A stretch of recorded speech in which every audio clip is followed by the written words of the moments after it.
Well, in less than 2 months, voters will cast ballots in the primary election for municipal races. While candidates are gearing up for the big day, so are poll watchers. They're the people who help ensure transparency at the polls. Some residents in Oktibbeha County had a chance to learn more about the duties of a poll watcher during a training session last weekend. Our Quentin Smith has more on that story.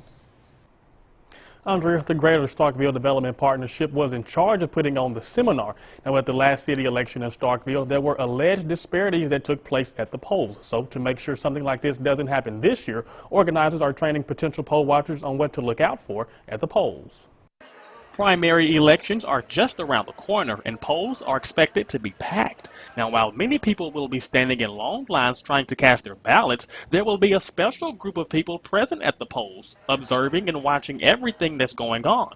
They're called poll watchers. If you have a poll watcher, then they can watch what's going on and make sure that your votes get counted appropriately. A poll watcher is designated by a political party or candidate to watch and keep an eye out for any suspicious and fraudulent activity taking place at the polls. Their duties, however, is different from that of a poll worker. Poll workers may not be adequately trained, and when they are not adequately trained, there are disparities, election disparities that occur. Lydia Quarles is an attorney in Oktibbeha County. She's witnessed firsthand some of the questionable activities that can take place at the polls. I represented 2 aldermen in our 4-year ago election that had to sue because there were election irregularities. Now, in an effort to prevent things like this from happening again, Quarles put on a workshop teaching Oktibbeha County residents about the duties of being a poll watcher. We're going to teach them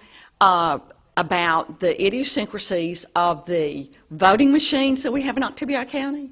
We're going to teach them about provisional ballots, which are also called affidavit ballots, and how they must be completed in order to be counted. It's really important that poll watchers understand that they're not there to enforce the law.